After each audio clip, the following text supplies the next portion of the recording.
Welcome back. Well, some new numbers tonight when it comes to how much money the city of Daphne would need to form its own school system. City leaders getting their first look at the cost associated with breaking away from the Baldwin County public school system. Fox News reporter Lee Peck is live on the Eastern Shore to break it all down. And Lee, this is, well, it's going to be expensive.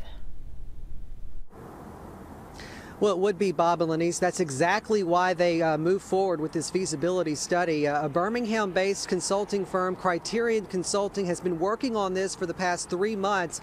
You know, not only showing how much it would cost or how much debt they would acquire, but they looked at census data, projected population growth, even went inside Daphne's schools to see what condition they were and what the city would take on should they decide to break away from the Baldwin County school system.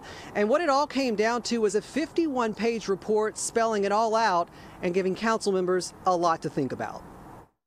First, it was Gulf Shores. Now the city of Daphne is considering breaking away from the Baldwin County school system, taking its 3,700 students and forming its own school system. And once you birth a system and you create a school system, you can't hand it back to Baldwin County. So we want you to really think about and know what you're getting into. So that's why we're trying to really cover you up with data and information so you understand what it will cost you. According to the numbers presented by Criterion Consulting, for the city of Daphne to form its own school system, they'll need $5.3 million in startup costs, a required 1-month reserve operating cost of $2.8 million, and $3 million in annual revenue. And when it's all said and done, they'll be left with an additional $43 million in debt on top of the $41 million they already manage. Council members had questions and believe there are other ways to improve Daphne schools. There are other ways that we can help move our quality up without having to break away from it. I don't think our system's broken. I think it needs some attention.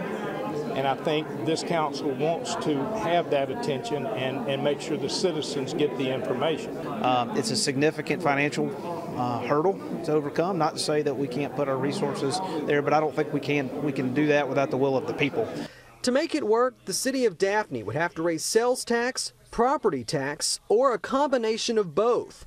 Of the 30 residents in attendance, most feel it's a financial burden the city can't afford. There's a lot of increase in taxes to get to where we already are, and I question if we're doing this to have a better school system. It seems like the taxes would have to be even more than what was represented here tonight.